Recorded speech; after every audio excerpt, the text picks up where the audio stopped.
बहुत समय पहले की बात है। राघव नाम का आदमी अपनी दोनों बेटियों के साथ रहा करता था। उसके बड़ी बेटी का नाम था सुहानी और दूसरी बेटी का नाम था शिवानी। दोनों भी बहनें बहुत ही समझदार थी। उनकी माँ शिवानी छोटी थी तभी गुजर जाने की वजह से सुहानी कम उम्र में ही बड़ी हो गई थी। वो घर के सारे काम किया करती थी और शिवानी छोटी होने के कारण उसका भी ख्याल रखा करती थी। ऐसे ही कुछ साल बीत जाते हैं। अब थोड़े दिनों बाद सुहानी की शादी सचिन के साथ हो गई। सचिन एक बहुत ही समझदार और अपना खुद का व्यवसाय करने वाला आदमी था। उसके साथ शादी कर सुहानी उसके साथ चली जाती है। इधर शिवानी और राघव अब दोनों अकेले ही रहा करते थे। एक दिन, पिताजी, जब से दीदी ससुराल गई है तब से घर खाली खाली लगने लगा है। हाँ बेटा, सुहानी के बगैर ये घर बहुत सुना लगता है। पिताजी, मैं कॉलेज जा रही हूँ, अब खाना खा लेना। बाय पिताजी। बाय बेटा, शाम को घर जल्दी आना। हाँ पिताजी। अब शिवानी कॉलेज में जाकर अपनी पढ़ाई पूरी कर रही थी। कुछ दिनों बाद दिवाली आती है। शादी के बाद पहली दिवाली होने के कारण सुहानी अपने मायके आती है। तभी शिवानी सुहानी से, अरे मेरी प्यारी दीदी, तुम आ गई। मैं कब से तुम्हारा इंतजार कर रही थी। सच में? मैंने भी तुम्हें बहुत मिस किया शिवानी। अच्छा सुनो, मुझे तुम्हें एक खुशखबरी देनी है। क्या खुशखबरी है दीदी, जल्दी बताओ। तुम मासी बनने वाली हो और आप नाना जी बनने वाले हैं पिताजी। सच में? हाँ। ऐसा कहकर सुहानी कुछ दिन अपने पिताजी के यहाँ रहकर फिर अपने ससुराल चली जाती है। कुछ दिनों बाद सुहानी एक नन्ही गुड़िया को जन्म देती है और उसका नाम परी रखती है। अब कुछ साल बीत जाते हैं। परी अब बड़ी हो जाती है। अब वो स्कूल जाने लगी थी। कुछ काम की वजह से सुहानी के घर शिवानी आ जाती है और परी के साथ खेलने लगती है। वहाँ परी के साथ उसका समय कैसे चला जाता है उसे पता भी नहीं चलता। एक दिन सुहानी घर का कुछ सामान लाने के लिए बाजार चली जाती है। घर लौटते वक्त एक बड़े से ट्रक से सुहानी की गाड़ी का एक्सीडेंट हो जाता है और वो बेहोश हो जाती है। उसके सर से बहुत खून निकलना शुरू हो जाता है। वहाँ के लोग उसे अस्पताल में भर्ती कर देते हैं। ये खबर सचिन को मिल जाती है। तभी सचिन शिवानी को फोन करके सारी बातें बताता है। शिवानी की तो धड़कन तेज हो जाती है। वो परी को लेकर रोते रोते अस्पताल चली जाती है। क्या हुआ है जीजाजी? दीदी कैसी है? डॉक्टर ने क्या कहा? उन्होंने 24 घंटे का समय दिया है। मुझे तो कुछ समझ में नहीं आ रहा है, ये क्या हो रहा है। ए भगवान, मेरी सुहानी को बचा लेना। तभी डॉक्टर ऑपरेशन थिएटर से बाहर आते हैं। सचिन डॉक्टर को देखते ही उनके पास जाकर उनसे पूछता है, डॉक्टर साहब, सुहानी कैसी है? हमारी ओर से हम पूरी कोशिश कर रहे हैं सचिन। डॉक्टर साहब, कैसे भी करके आप मेरी सुहानी को बचा लीजिए प्लीज। ऐसा कहकर सचिन रोने लगता है। सचिन को रोते देख परी और शिवानी भी रोने लगती है। तभी दूसरे डॉक्टर बाहर आकर सचिन से, सॉरी सचिन, आपके बीवी का बहुत ज्यादा खून बह जाने की वजह से हम उन्हें नहीं बचा सके। डॉक्टर की बात सुनकर सचिन और शिवानी बहुत रोने लगते हैं। तभी सचिन सुहानी के पास जाकर, तुम मुझे ऐसे छोड़कर नहीं जा सकती सुहानी। ऐसा कहकर सचिन जोर जोर से रोने लगता है। अब कुछ महीने ऐसे ही बीत जाते हैं। परी को माँ की कोई कमी ना हो, इसीलिए सचिन की माँ गीता हिम्मत जुटाकर सचिन से कहती है, बेटे, कब तक तुम ऐसे ही सुहानी की यादों में अपनी जिंदगी गुजारोगी? तुम अब एक पिता भी हो और पिता होने का फर्ज भी तो तुम्हें निभाना है। उस मासूम परी की ओर देखो बेटा। क्या तुम्हें नहीं लगता कि परी को माँ के प्यार की जरूरत है? तुम्हें दूसरी शादी कर लेनी चाहिए। मगर माँ, मैं दूसरी शादी कैसे करूँ? क्या तुम्हें लगता है सुहानी जितना प्यार कोई परी को कर पाएगा? बेटा, ये मुझे पता है, मगर परी को माँ के प्यार की जरूरत है, ये याद रखना। मैं सोचता हूँ। ऐसा कहकर सचिन वहाँ से चला जाता है। कुछ दिनों बाद सचिन की माँ गीता अपने बेटे का रिश्ता लेकर शिवानी के घर चली जाती है। तभी शिवानी के पिता राघव गीता जी से, आइए ना गीता जी, हमारी परी कहाँ है? वो नहीं आई? अरे नहीं भाई साहब, मैंने परी को नहीं लाया।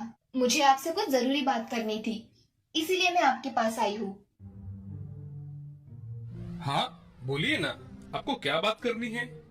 भाई साहब, मैं सोच रही हूँ कि अगर शिवानी बेटी की शादी सचिन से हो जाए तो अच्छा रहेगा। मेरी परी की जिंदगी संवर जाएगी, उसे उसकी माँ से ही माँ के रूप में मिल जाएगी। गीता जी, परी मेरी भी तो पोती है, मुझे भी उसकी बहुत चिंता है। लेकिन मुझे एक बार आप शिवानी से बात करने दीजिए। मैं शिवानी से बात करके आपको बताता हूँ। बहन आप चिंता मत कीजिए, सब ठीक हो जाएगा। जी भाई साहब, आप मुझे फोन पर बता देना। जी मैं आज ही शिवानी से बात करके आपको बताता हूँ। ठीक है भाई साहब, मैं चलती हूँ, घर पर परी अकेली है। जी। ऐसा कहकर गीता वहाँ से चली जाती है और राघव शाम को शिवानी से पूछते हैं, अरे शिवानी बेटा, मैंने तुम्हारी शादी करने की सोची है, क्या तुम शादी करने के लिए तैयार हो? जैसा आप ठीक समझो पिताजी। शिवानी बेटे, आज गीता जी हमारे घर पर आई थी। उन्होंने सचिन के लिए तुम्हारा हाथ मांगा है। ये आप क्या कह रहे हैं पिताजी? मैं मेरी बहन की जगह कैसे ले सकती हूँ? मुझे पता है शिवानी बेटा, मगर परी को माँ का प्यार तुम ही दे सकती हो। कोई और लड़की तुम्हारे इतना प्यार परी को नहीं कर सकती। इसलिए मुझे ऐसा लगता है तुम्हें इस बारे में सोचना चाहिए। और हाँ, तुम्हारा जो भी निर्णय होगा मुझे मंजूर होगा। मैं तुम्हारी मर्जी के खिलाफ तुम्हारी शादी कभी नहीं करूँगा बेटा। शिवानी पूरी रात सोचती रही और दूसरे दिन अपने पिताजी के पास जाकर, मैंने बहुत सोचा पिताजी, मैं इस शादी के लिए तैयार हूँ। मेरे परी को माँ मिल जाएगी, उससे ज्यादा मुझे और क्या चाहिए। मुझे तुम पर नाज है मेरी बच्ची। ऐसा कहकर राघव ये बात गीता जी को फोन करके बताता है। गीता भी बहुत खुश हो जाती है। उनकी शादी बहुत कम लोगों में होती है। अब शिवानी सचिन की दूसरी पत्नी बनकर उस घर में आती है। शिवानी का रवैया घर वालों के प्रति बहुत अच्छा होने के कारण वो जल्द ही उस घर में सब सीख जाती है। वो परी का अपनी बेटी की तरह ख्याल रखा करती थी।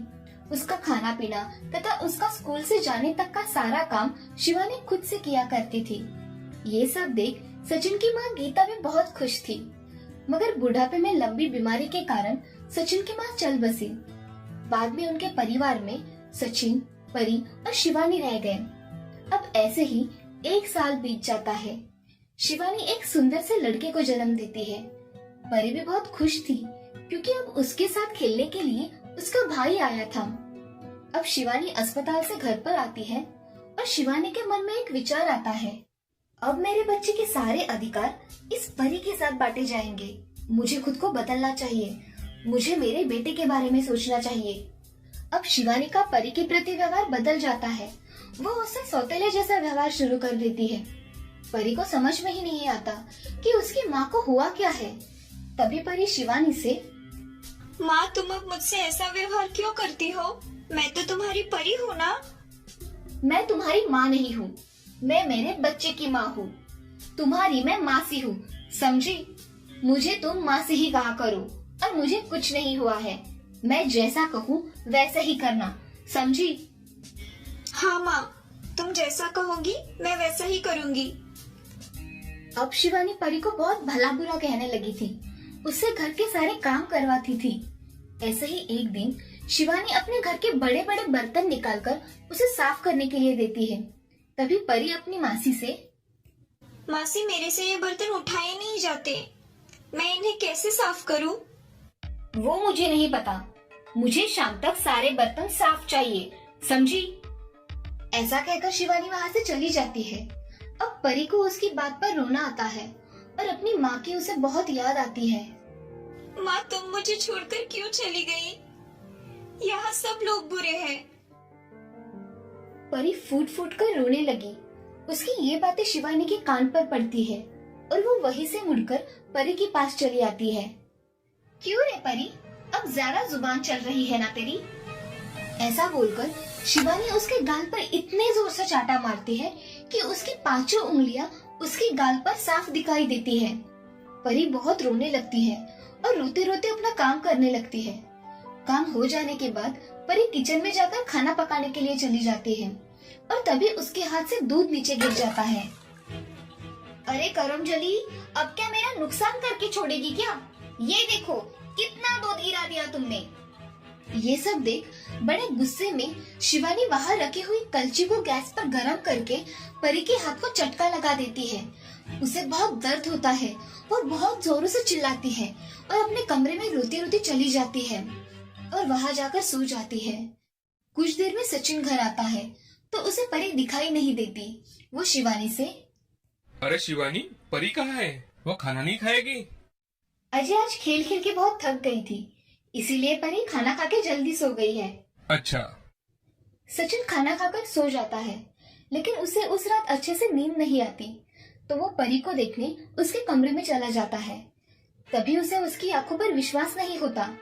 परी का बदन बुखार से गर्म था और परी के गाल पर उंगलियों के निशान थे और हाथ जला हुआ था। ये सब देख सचिन हैरान हो जाता है। अब उसे कुछ समझ में नहीं आता कि हो क्या रहा है। तभी उसने परी को उठाकर बुखार की दवाई दी और उसके साथ वही सो गया। अगले दिन सचिन परी से, बेटी ये तुम्हें क्या हुआ है, मुझे बताओगी? कुछ नहीं पिताजी, वो मैं किचन में कुछ करने गई थी तो मुझे कुकर का चटका लग गया। और ये गाल पर क्या हुआ है बेटा, किसने मारा है तुम्हें? वो पिताजी, मैंने होमवर्क ठीक से नहीं किया, इसीलिए मेरी टीचर ने मुझे मारा। अच्छा, लेकिन परी बेटे तुम्हारी तबीयत तो ठीक है ना अभी? हाँ पिताजी, मुझे अच्छा लग रहा है। आप ऑफिस जाइए। सचिन हाँ कहकर ऑफिस जाने के लिए निकलता है, मगर उसका मन आज कुछ अलग कह रहा था। सोचते सोचते सचिन घर से निकल जाता है और बाहर जाकर घर के बाहर से घर पर नजर रखता है कि परी के साथ हो क्या रहा है। सचिन के जाने के बाद थोड़ी ही देर में शिवानी वहाँ आती है। क्यों री, तुम्हें समझाया था ना कि पिताजी को कुछ पता नहीं चलना चाहिए, और तूने सब कुछ बता दिया। हाँ, अब तो रुक, देख मैं तेरा क्या हाल करती हूँ। ऐसा कहकर शिवानी फिर से अपना हाथ परी पर उठाती ही है, तभी सचिन घर में आ जाता है और शिवानी से, अच्छा तो ये बात है, मैं सोच ही रहा था परी आजकल मायूस क्यों रहने लगी है। मेरी बच्ची पर तुमने हाथ कैसे उठाया शिवानी? अजय आप गलत समझ रहे हैं, ऐसा कुछ नहीं है। शिवानी मुझे सब पता चल गया है, अब झूठ मत बोलो, समझी? सचिन को इतना गुस्से में देख शिवानी चुपचाप खड़ी रहती है। तभी सचिन परी को पास लेकर, ये मेरी बेटी है शिवानी, तुमने इस पे हाथ कैसे उठाया? और तो और उसके हाथ को भी जला दिया। तुम्हें कुछ समझ में आता है भी या नहीं? बस बहुत हो गया, अब तुम इस घर में नहीं रह सकती, समझी? अभी कभी निकल जाओ मेरे घर से। नहीं पिताजी, माँ से कहा जाएगी, उसे माफ कर दीजिए ना। ये सब सुनकर शिवानी को अपनी गलती का एहसास हो जाता है और वो सचिन से माफी मांगती है और परी से भी माफी मांगती है। तुम दोनों मुझे प्लीज माफ कर दो। तुम निकलो मेरे घर से चुपचाप। नहीं पिताजी, वो मेरी माँ है, मुझे मेरी माँ चाहिए और मेरा छोटा भाई भी चाहिए। अरे शिवानी, मेरी बेटी की सोच तो तुमसे बहुत अच्छी है, तुम तो स्वार्थ में अंधी हो गई थी, मगर मेरी बेटी वो तो तुम्हें अभी भी अपनी माँ ही समझती है। शिवानी अब फूट फूट कर रोने लगती है और परी को गले लगा लेती है और सचिन से कहती है, मुझे माफ कर दीजिए, ऐसी गलती फिर कभी नहीं होगी। मैंने लालच में मेरी फूल जैसी बच्ची पर बहुत अत्याचार किया है, मुझे माफ कर दो मेरी परी। माँ तो माफी मत मांगो, पिताजी माँ को माफ कर दो ना प्लीज। परी बेटे, सिर्फ तुम कह रही हो इसलिए मैं इसे माफ कर रहा हूँ। परी और शिवानी गले लगकर बहुत रोते हैं। अब परी को उसकी माँ जो मिल गई थी, उस दिन के बाद से शिवानी का रवैया परी के प्रति पूरी तरह से बदल जाता है। अब वो एक खुशहाल परिवार बन जाता है।